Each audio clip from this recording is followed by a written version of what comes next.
patron m'a viré 11 jours avant de pouvoir toucher ma prime de retraite, après 27 ans dans l'entreprise. Pas de prime pour les vieux, a-t-il dit en me tendant un accord de licenciement. Signé avant vendredi ou vous n'aurez rien. Je l'ai remercié et je suis parti paisiblement. Cette nuit-là, j'ai passé un seul et unique appel téléphonique dévastateur. Écoutez, pas de prime pour les vieux. Carson Vickery fit glisser l'enveloppe Kraft sur la table de conférence en verre comme s'il distribuait des cartes. La pluie martelait les fenêtres derrière lui, rendant sa voix encore plus glaciale que d'habitude. Je m'appelle Leonard Abrams, j'ai 60 ans et j'ai travaillé chez Iron Ridge Component pendant 27 ans. Dans 11 jours, j'aurais eu droit à ma prime de départ à la retraite de 94 000 $. Au lieu de ça, j'étais assis dans cette pièce stérile, à écouter un type de la tech de 45 ans me dire que mon temps était écoulé. Nous sommes en pleine restructuration. Continua Carson en ajustant ses lunettes de créateur. Signez l'accord de licenciement avant vendredi ou vous n'aurez rien. Je jetai un œil au dossier, des papiers de licenciement standard, une modeste indemnité de départ et une clause de non-concurrence qui m'empêcherait de travailler dans le secteur pendant 2 ans. Le genre d'accord que les entreprises proposent quand elles veulent se débarrasser de vous sans risquer de poursuites judiciaires. Compris, dis-je. Merci pour cette opportunité. Carson cligna des yeux. Il s'attendait probablement à ce que je discute, que je supplie ou que je menace d'intenter une action en justice. Au lieu de cela, je me suis levé, je lui ai serré la main et je suis sorti. Le sol de l'entrepôt me parut différent cet après-midi-là. 27 ans à parcourir ces allées, à vérifier les stocks, à former les nouvelles recrues et à résoudre des problèmes dont la direction n'avait même jamais eu connaissance. J'étais là quand le vieux M. Hendrix dirigeait l'endroit depuis un bureau en métal dans un coin. J'avais survécu à l'incendie de l'entrepôt en 2018, à la récession qui nous a presque anéantis en 2009 et à 3 refontes du système informatique qui promettaient toutes de tout révolutionner. Maintenant, Carson Vickery, engagé il y a 6 mois en provenance d'une société de logiciels de Cincinnati, faisait le ménage, se débarrassant du « poids mort », comme je l'avais entendu dire à Felicia Tran des ressources humaines. Je vidai lentement mon bureau. 27 ans, ça ne rentre pas dans un seul carton, mais j'ai fait avec. La tasse à café que ma fille m'avait offerte pour la fête des pères, la petite photo de ma défunte épouse, Hélène, prise au pique-nique de l'entreprise en 2015, une pile de récompenses de sécurité et de certificats de productivité qui avaient autrefois une signification. Tommy Rodriguez, l'un des caristes que j'avais formés, s'arrêta alors que je fermais la boîte. « Monsieur Abrams, c'est pas juste, dit-il à voix basse. Tout le monde sait que vous devriez avoir cette prime. Parfois, les choses ne se passent pas comme on l'avait prévu, Tommy. » Il avait l'air de vouloir en dire plus, mais je lui ai juste tapoté l'épaule et me suis dirigé vers la sortie. L'agent de sécurité, Pete Williams, travaillait ici presque aussi longtemps que moi. Il a évité mon regard alors que je lui tendais mon badge et mes clés. Nous savions tous les deux que ce n'était pas une question de performance ou de restructuration. Il s'agissait de faire économiser 94 000 $ à l'entreprise et de faire de la place pour les gens de Carson. Je suis rentré chez moi sous la pluie, en pensant aux appels que je devais passer. J'avais commencé chez Iron Ridge Component à 33 ans, tout juste sorti de l'armée et à la recherche d'un travail stable. Hélène était enceinte de notre fille, Jessica, et nous avions besoin d'une assurance maladie. Ce qui avait commencé comme un simple poste d'intérimaire dans un entrepôt s'était transformé en près de 3 décennies de ma vie. L'entreprise fabriquait des fixations métalliques et des fournitures de quincaillerie pour des clients du bâtiment et de l'industrie dans tout le Midwest. Rien de glamour, mais un travail stable qui payait assez bien pour acheter une maison, élever une famille et préparer sa retraite. Dans les premières années, je travaillais de nuit et le week-end, apprenant chaque aspect de l'exploitation. Quand M. Hendrix décida de passer d'une distribution locale à régionale, j'ai aidé à concevoir le nouvel aménagement de l'entrepôt et j'ai rédigé la plupart des manuels de formation à la main. Quand le premier système informatique est arrivé, c'est moi qui ai appris aux travailleurs plus âgés à l'utiliser. Hélène disait en plaisantant que je me souciais plus de cet endroit que de notre propre garage. Elle n'avait pas tort. J'étais fier de mon travail, de résoudre les problèmes, d'être le gars sur qui la direction pouvait compter quand les choses tournaient mal. Carson Vickery était arrivé il y a 6 mois avec de grands projets et des opinions encore plus tranchées. L'ancien PDG, James Mitchell, avait pris sa retraite après 30 ans et le conseil d'administration avait fait venir Carson pour moderniser les opérations et améliorer l'efficacité. Carson venait d'une entreprise de technologie où tout était axé sur les données et où les employés étaient des ressources à optimiser. Notre première rencontre ne s'était pas bien passée. Carson l'avait appelé une « session d'alignement stratégique », mais cela ressemblait plus à un interrogatoire. Il avait demandé pourquoi nous utilisions encore des registres papier pour certains suivis d'inventaire, pourquoi nos réunions de sécurité étaient hebdomadaires au lieu de mensuelles, et pourquoi nous n'avions pas automatisé davantage les opérations de l'entrepôt. J'avais expliqué que les registres papier ne plantaient jamais, que les réunions de sécurité hebdomadaires permettaient de détecter les problèmes avant qu'ils ne deviennent des accidents, et que l'automatisation fonctionnait très bien jusqu'à ce qu'elle tombe en panne et qu'il faille des gens qui comprenaient réellement l'équipement pour la réparer. Carson avait souri et hoché la tête, mais je pouvais voir qu'il m'avait déjà catalogué comme un autre, vieux de la vieille, qui résistait au changement. Au cours des mois suivants, je l'ai vu systématiquement pousser vers la sortie toute personne de plus de 50 ans. D'abord, ce furent des plans de retraite anticipés pour les employés historiques, puis des plans d'amélioration des performances pour des travailleurs qui faisaient leur travail parfaitement bien depuis des années. Finalement, ce furent des licenciements purs et simples pour quiconque remettait en question ces méthodes. Félicia Tran, la directrice des ressources humaines, avait essayé de me prévenir il y a quelques semaines. Nous avions travaillé ensemble pendant 15 ans et elle savait que j'approchais de l'âge de la retraite. Léonard, vous devriez peut-être envisager de prendre une retraite anticipée, m'avait-elle dit lors d'une rencontre fortuite sur le parking. Carson a posé beaucoup de questions sur votre package de rémunération. J'aurais dû l'écouter, j'aurais dû voir les signes avant-coureurs lorsque 3 autres employés seniors ont été soudainement licenciés pour des problèmes de performance quelques semaines seulement avant que leur prime de retraite ne soit acquise. Mais je m'étais dit qu'ils n'oseraient pas me toucher. Pas après 27 ans. Pas après tout ce que j'avais fait pour cette entreprise. J'avais tort. Ce soir-là, assis dans ma cuisine, je fixais les papiers de licenciement étalés sur la vieille table en bois d'Hélène. La pluie avait cessé, mais le silence semblait plus lourd que l'orage. 94 000 $. C'est ce que valaient 27 ans de loyauté pour Iron Ridge Component. 11 jours de plus, et cette somme aurait été mienne, par contrat. Au lieu de cela, Carson Vickery avait trouvé un moyen de faire économiser de l'argent à l'entreprise en me licenciant juste avant l'échéance. L'offre de licenciement était insultante, 6 semaines de salaire et la promesse de prolonger mon assurance maladie de 3 mois. Après près de 3 décennies à avoir contribué à faire de cet endroit un distributeur majeur du Midwest à partir d'un petit fournisseur régional, il m'offrait ce qu'il donnerait à n'importe quel employé licencié au hasard. J'ai sorti le manuel de l'employé que j'avais aidé à rédiger en 2009. J'ai tourné les pages jusqu'à la section sur les prestations de retraite et j'ai lu le texte que j'avais personnellement négocié avec l'ancienne direction. La prime de retraite était contractuelle pour tout employé ayant 25 ans ou plus de service et atteignant l'âge de 60 ans. Il devait y avoir une période de grâce, une protection contre ce genre de situation. Mais Carson était nouveau. Il ne connaissait peut-être pas les clauses de protection enfouies dans des politiques qui dataient d'avant son arrivée. Ou peut-être qu'il les connaissait et pensait que je ne me battrais pas. J'ai pensé à appeler Jessica à Chicago. Elle était maintenant avocate d'affaires, brillante et occupée avec sa propre famille. Elle m'avait proposé de revoir mes papiers de retraite il y a des mois, mais j'avais refusé, lui disant de ne pas s'inquiéter pour son vieux père, que tout était réglé. La fierté. C'est ce qui m'avait empêché de passer cet appel plus tôt. Au lieu de cela, j'ai sorti mon téléphone et j'ai parcouru mes contacts jusqu'à ce que je trouve le numéro dont j'avais besoin. Mitchell Goldstein. Le fils de ma sœur, un avocat spécialisé en droit du travail à Columbus. Nous avions parlé à l'enterrement d'Hélène 2 ans auparavant, et il m'avait donné sa carte avec un simple message, « La famille, c'est fait pour s'entraider.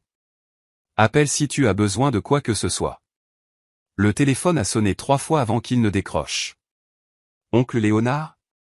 Tout va bien ? » Je lui ai parlé de Carson, du timing, de l'offre de licenciement. Mitchell a écouté sans m'interrompre, ne posant que quelques questions précises sur mon contrat de travail et la politique de retraite de l'entreprise. « Oncle Léonard, dit-il finalement, je pense que vous devriez attendre avant de signer ces papiers. Pouvez-vous tout scanner et me l'envoyer par email ce soir?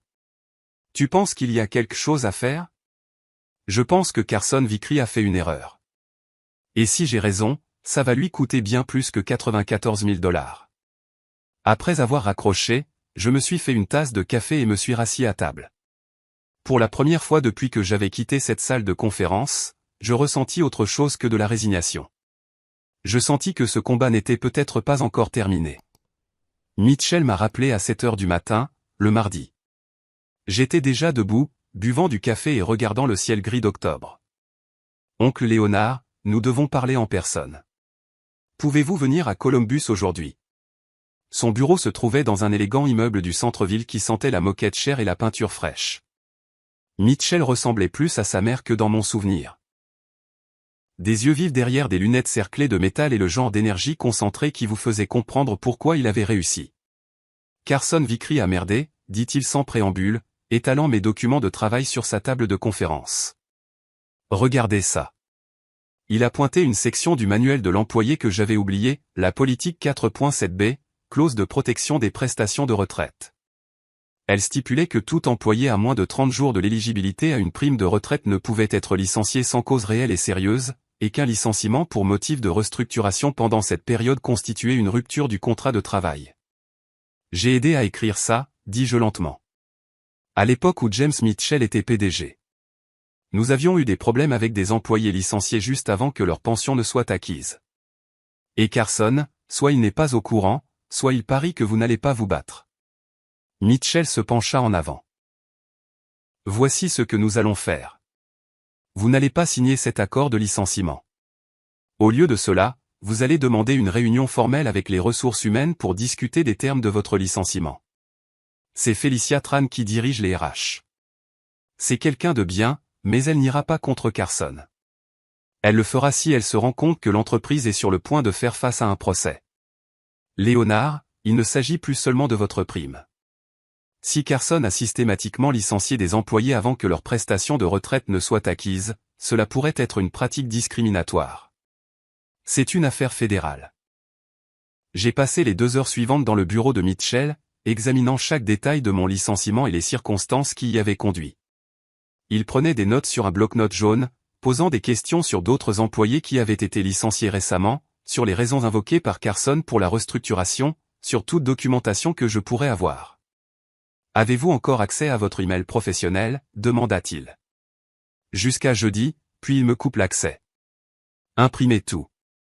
Chaque email que Carson a envoyé sur la restructuration, chaque mémo sur les changements de politique, chaque communication sur votre licenciement. Nous allons avoir besoin d'une trace écrite. Je suis retourné à Dayton avec le sentiment d'avoir à nouveau un but. Mais quand je suis arrivé chez Iron Ridge Component le mercredi matin pour récupérer mes derniers dossiers et imprimer des emails, Carson m'attendait. Léonard, dit-il, apparaissant dans le couloir comme s'il m'avait guetté. Je pensais que vous étiez déjà parti. Je termine juste quelques papiers, dis-je. Justement, je dois vous parler. Il fit un geste vers son bureau. À propos de votre package de licenciement. Son bureau n'était que vert et chrome, rien à voir avec l'espace confortable aux boiseries où travaillait James Mitchell. Carson s'assit derrière son bureau surdimensionné et sortit un accord de licenciement révisé. J'ai réfléchi à notre conversation de lundi, dit-il. Vous avez été un employé précieux, et je veux m'assurer que vous êtes bien traité. Je suis autorisé à augmenter votre indemnité à 12 semaines de salaire. Le nouveau montant était encore loin de ma prime de retraite, mais c'était plus du double de l'offre initiale. Il y a une condition, poursuivit Carson. Vous devez signer aujourd'hui. Et évidemment, la clause de non-concurrence reste en vigueur. Il essayait de m'acheter. La question était de savoir s'il connaissait la violation de la politique ou s'il essayait simplement de régler un détail gênant avant que cela ne devienne un problème. J'apprécie l'offre, Carson, mais j'ai besoin de quelques jours de plus pour y réfléchir. Son sourire se crispa. Léonard, j'essaie d'être généreux, mais cette offre expire à la fermeture des bureaux aujourd'hui. Après cela, nous reviendrons aux conditions initiales. Je comprends. J'ai quitté son bureau et je suis allé directement à l'entrepôt. J'avais environ 6 heures avant la date limite de Carson, et je devais imprimer tous les emails que je pouvais trouver. À 16 heures, j'avais 47 pages de documentation cachées dans mon camion. À 17 heures, je suis retourné dans le bureau de Carson et je lui ai dit que j'avais besoin de plus de temps pour considérer son offre. À 17h01, j'étais officiellement revenu aux conditions de licenciement initial. Mais à ce moment-là, je savais déjà que nous le tenions. Jeudi matin, Mitchell appela avec des nouvelles qui changèrent tout. Léonard, j'ai fouillé dans l'historique récent des emplois chez Iron Ridge Components. Au cours des 8 derniers mois, Carson a licencié 7 employés qui étaient à moins de 60 jours d'importantes primes de retraite ou d'échéance de pension. Je m'assis lourdement sur ma chaise de cuisine. 7. George Murphy du contrôle qualité, 63 ans, licencié 3 semaines avant sa prime de pension pour 30 ans de service.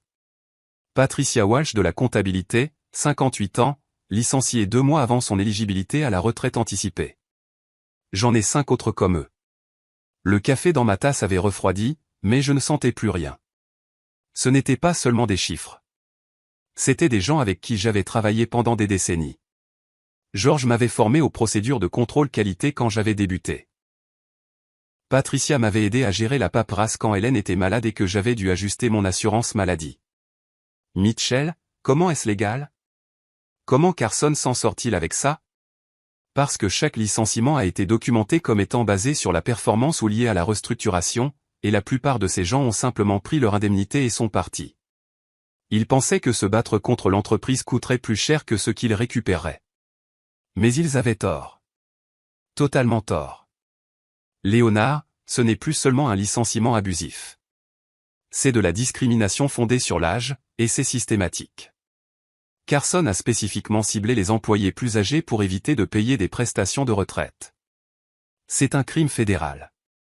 Mitchell m'expliqua qu'il avait passé la journée précédente à contacter les employés licenciés. 3 d'entre eux avaient encore la documentation de leur licenciement. 2 étaient prêts à se joindre à une éventuelle action en justice. Et l'un d'eux, George Murphy, avait enregistré une conversation où Carson mentionnait explicitement le fait d'économiser de l'argent en se débarrassant du « poids mort avant qu'il ne devienne trop cher ». George l'a enregistré? Sur son téléphone? Carson ne le savait pas, mais George se doutait que quelque chose n'allait pas et voulait une preuve pour sa propre protection. Léonard, cet enregistrement est la preuve irréfutable. Je pensais à George, un homme discret qui avait travaillé au contrôle qualité pendant 32 ans. Il avait toujours été prudent, méthodique, le genre de travailleur qui détectait les problèmes avant qu'ils ne deviennent des catastrophes. Bien sûr qu'il aurait documenté les erreurs de Carson. Qu'est-ce qui se passe maintenant? Maintenant, nous déposons une plainte officielle auprès de la Commission pour l'égalité des chances en matière d'emploi, EOC. Nous demandons une enquête sur la discrimination fondée sur l'âge chez Iron Ridge Components. Et nous intentons une action collective en justice pour obtenir des dommages et intérêts pour tous les employés concernés. Combien de temps cela prendra-t-il? Des mois, peut-être un an. Mais Léonard, nous ne nous battons plus seulement pour votre prime. Nous nous battons pour tous ceux à qui Carson a fait du tort. Et nous allons nous assurer qu'il ne pourra plus faire ça à personne d'autre. Cet après-midi-là, je me suis rendu chez George Murphy à Kettering. Il vivait dans une modeste maison de plain-pied avec un jardin soigneusement entretenu et un drapeau américain près de la porte d'entrée. Quand il a répondu, il avait l'air plus vieux que ses 63 ans. « Léonard, j'ai entendu ce qui t'est arrivé. » dit-il en m'invitant à prendre un café. La même chose qu'ils m'ont faite. Nous avons parlé pendant 2 heures. George travaillait chez Iron Ridge depuis 1991, se forgeant la réputation de l'inspecteur qualité le plus minutieux de l'histoire de l'entreprise. Quand Carson est arrivé, il a immédiatement remis en question les méthodes de George, affirmant qu'elles étaient inefficaces et dépassées. Il m'a appelé dans son bureau le mois dernier, a dit George. Il a dit que l'entreprise prenait une nouvelle direction et avait besoin de gens capables de s'adapter aux pratiques modernes. Quand j'ai demandé ce que cela signifiait, il a dit, honnêtement, George, nous avons besoin de moins de têtes grises et de plus de nouvelles idées. Il a dit ça. Je l'ai enregistré. Je me suis dit que j'aurais peut-être besoin d'une preuve plus tard. George a joué l'enregistrement sur son téléphone. La voix de Carson était claire, désinvolte, accablante. Ce soir-là, j'ai appelé Mitchell avec un simple message, dépose la plainte. Toute la plainte. Mettons fin à ça. Vendredi matin, j'ai fait quelque chose que je n'avais pas fait en 27 ans, je me suis déclaré malade. Au lieu d'aller chez Iron Ridge Components, je suis allé à Columbus et j'ai passé la journée dans le bureau de Mitchell à finaliser notre stratégie. À midi, nous avions soumis une plainte formelle à l'EOC, alléguant une discrimination systématique fondée sur l'âge chez Iron Ridge Components. À 14 heures, nous avions intenté une action collective en justice devant un tribunal fédéral, demandant des dommages et intérêts pour 8 employés licenciés abusivement. À 15 heures, Mitchell avait appelé Felicia Tran directement. Je lui ai expliqué la situation, m'a dit Mitchell après avoir raccroché. Elle est dans l'entreprise depuis 15 ans et elle sait exactement ce qui se passe. Elle sait aussi que si cela va au procès, son département aura l'air au mieux incompétent, au pire complice. Qu'a-t-elle dit? Elle a demandé 24 heures pour examiner les dossiers des employés et consulter le conseiller juridique de l'entreprise. Je suis rentré chez moi avec le sentiment que nous avions franchi une ligne. Il n'y avait plus de retour en arrière possible. Soit nous gagnons ce combat, soit Carson s'assurerait que je ne travaillerai plus jamais dans ce secteur. Samedi, j'ai reçu un appel de Tommy Rodriguez. Monsieur Abrams, il se passe quelque chose de bizarre ici. Carson a convoqué une réunion d'urgence hier après-midi, il a fait venir des avocats de Cincinnati, et aujourd'hui il passe en revue les dossiers du personnel toute la matinée. Tommy, tu dois être prudent. Ne fais rien qui pourrait te causer des ennuis. Je sais, mais je pensais que vous devriez savoir. Felicia est en réunion avec l'avocat depuis hier et le bruit court que Carson est vraiment contrarié par quelque chose. Dimanche soir, Mitchell a appelé avec une mise à jour. Felicia a demandé une réunion pour lundi matin. Elle veut discuter d'une résolution potentielle avant que cela n'aille plus loin. Quel genre de résolution? Le genre où ils admettent avoir fait des erreurs et essaient de les réparer avant qu'un juge fédéral ne les oblige à payer des dommages et intérêts punitifs. Lundi matin, j'ai mis mon plus beau costume et je suis allé à Columbus. Mitchell avait organisé la réunion dans son bureau plutôt que chez Iron Ridge Component. Terrain neutre. Felicia est arrivée à 10 heures avec 2 avocats que je ne reconnaissais pas. Elle avait l'air fatiguée, comme si elle n'avait pas bien dormi. Léonard, dit-elle en me serrant la main, je veux que vous sachiez que ce qui vous est arrivé, ainsi qu'aux autres, n'était pas la politique de l'entreprise. Carson a agi sans consultation appropriée avec les ressources humaines ou le conseil juridique. L'une des avocates, une femme d'une 40aine d'années aux cheveux grisonnants, a pris la parole. Monsieur Abrams, mon client est prêt à offrir un accord global qui inclurait l'intégralité des prestations de retraite pour tous les employés concernés, plus une compensation supplémentaire pour le préjudice causé par ces licenciements abusifs. Mitchell se pencha en avant. Et le statut professionnel de Monsieur Vickery? L'avocate a échangé un regard avec Felicia.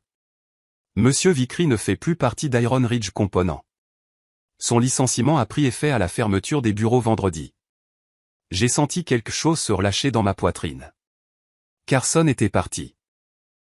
Le conseil d'administration m'a demandé de vous présenter personnellement mes excuses, ainsi qu'aux autres employés qui ont été licenciés abusivement, a poursuivi Felicia. C'était une grave défaillance de notre part en matière de surveillance, et nous nous engageons à réparer cela. Nous avons passé les 3 heures suivantes à négocier les détails.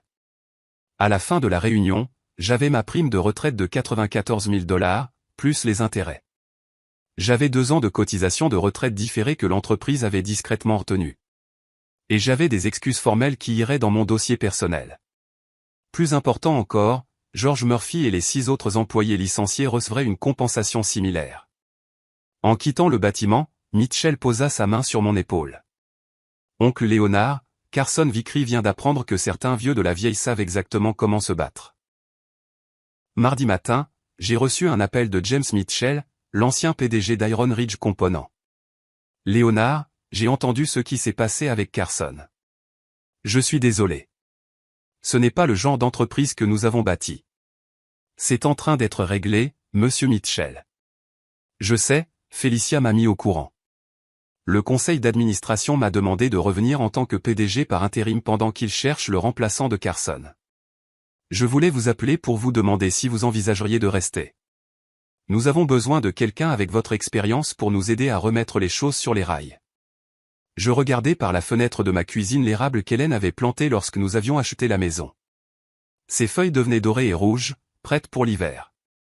J'apprécie l'offre, mais je pense qu'il est temps pour moi de prendre ma retraite, pour de bon. Je comprends. Mais Léonard, je veux que vous sachiez quelque chose. Le conseil d'administration met en place de nouvelles politiques pour s'assurer que cela ne se reproduise plus jamais. Aucun employé à moins de 60 jours de l'éligibilité à la retraite ne peut être licencié sans l'approbation du conseil. Et nous exigeons que toute la haute direction suive une formation sur la discrimination fondée sur l'âge et le droit du travail. C'est une bonne nouvelle. Il y a autre chose. Le Conseil a voté pour nommer la nouvelle politique de protection des employés d'après vous. La politique de protection de l'emploi équitable Leonard Abrams. Elle fera partie de l'intégration de chaque nouvel employé. Mercredi après-midi, je me suis rendu une dernière fois chez Iron Ridge Component. Non pas pour vider mon bureau ou rendre du matériel, mais pour récupérer mes derniers papiers de retraite et mon chèque de prime. Félicia m'a accueilli dans le hall. Elle m'a tendu une enveloppe et une petite plaque en bois. De la part de nous tous qui restons, dit-elle. Merci de vous être battu pour ce qui était juste. La plaque disait, Leonard Abrams, 27 ans de service dévoué. Un homme qui s'est battu pour nous tous. J'ai traversé l'entrepôt une dernière fois. Tommy Rodriguez et plusieurs autres travailleurs ont arrêté ce qu'ils faisaient pour me serrer la main. Ils savaient ce qui s'était passé et ils savaient que Carson était parti. Vous l'avez fait, monsieur Abrams, a dit Tommy. Vous avez eu ce salaud. Nous l'avons tous fait, Tommy. Ne laissez plus jamais personne vous marcher sur les pieds comme ça.